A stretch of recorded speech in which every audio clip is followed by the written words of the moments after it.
खडकवासल्यातून 35,000 क्युसेकनं पाण्याचा विसर्ग केला जाणार आहे आणि त्यामुळे मुठा नदीकाठच्या नागरिकांना सावधानतेचा इशारा देण्यात आलाय। तसंच पुण्यातील सिंहगड रोड परिसरातील एकता नगर भागात भारतीय लष्कर तैनात केले जाणार आहे। तर तिकडे नाशिकमध्ये गेल्या 2 दिवसांपासून मुसळधार पाऊस बरसतोय, त्यामुळे नाशिक जिल्ह्यातील धरण क्षेत्रामध्ये वाढ झाली आहे। नांदूर मध्यमेश्वर धरणातून सर्वाधिक 36,000 क्युसेकनं विसर्ग करण्यात आलाय, त्यामुळे गोदाकाठच्या नागरिकांना सतर्कतेचा इशारा देण्यात आलाय। या विसर्गामुळे 5 ते 6 गावांचा संपर्कही तुटलाय। तसंच रामकुंडावरची लहान मोठी मंदिरं गोदावरीच्या पाण्याखाली गेली आहेत।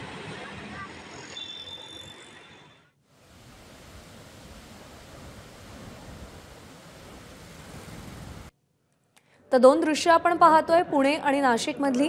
पुण्यामध्ये खडकवासला धरण साखळीमध्ये मोठ्या प्रमाणावर पाण्याची आवक होतीये आणि त्यामुळे खडकवासला धरणातून मुठा नदी पात्रामध्ये पाण्याचा विसर्ग केला जातोय।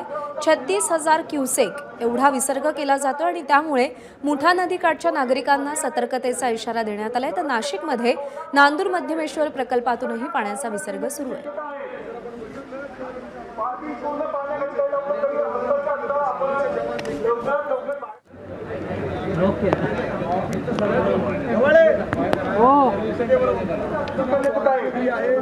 तर पुण्यामधली आपण दृश्य पाहतोय। पुण्यामध्ये सिंहगड रोडवरच्या एकता नगर सोसायटीमध्ये मोठ्या प्रमाणावर पाणी साचलंय आणि अनाउन्समेंट करून नागरिकांना सावधानतेचा इशारा दिला जातोय।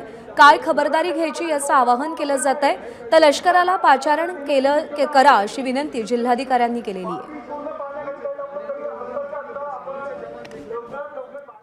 तर एकता नगरमध्ये सध्या नेमकी काय परिस्थिती आहे याचा सविस्तर आढावा घेतलाय मिकी घई यानं।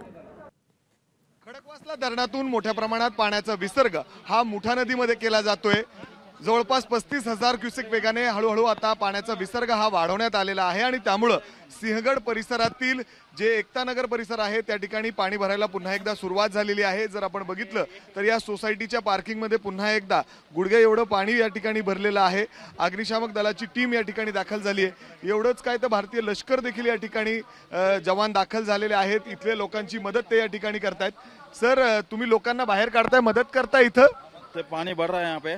पानी बढ़ने के साथ जो अंदर जो जिनका भी अकेले है, सिंगल औरत है, जो बीमार बच्चे हैं, उनका अभी तक कुछ लोग बाहर निकला है और भी निकलने की कोशिश कर रहे हैं और भी पार्टी आ रही है हमारी और उनको आराम से सुरक्षित जगह पहुंचा देंगे।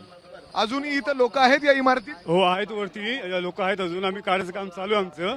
वेळोवेळी त्यांना आम्ही सूचना पण देतोय की पाणी वाढणार आहे, तुम्ही याच वेळी बाहेर या म्हणून। तर काही अजून नागरिक वरती थांबण्याचा आग्रह करतात की आम्ही वरती थांबतोय म्हणून। म्हणजे का तिथं वरती थांबतायत? कारण आपण बघतोय की पार्किंग मध्ये गुडघा एवढं पाणी, ऐकत नाहीत लोक?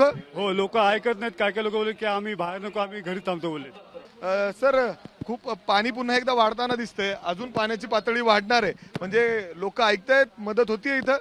या इमारतीमधले नागरिक येण्यासाठी टाळाटाळ करतात आहे। रात्री 1 वाजेपासून आम्ही सगळे प्रयत्न करतोय।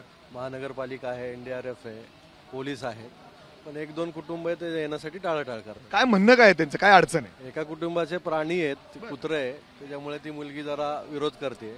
जर आपण बघितलं तर जसं पाण्याचा विसर्ग वाढवला जातोय, समोरची जी दुकानं दिसत आहेत ते देखील पाण्याखाली असतील, म्हणजे बरोबर 1.5-2 फूट त्याच्यामध्ये देखील पाणी असणार आहे इथं सांगितलं जात आहे।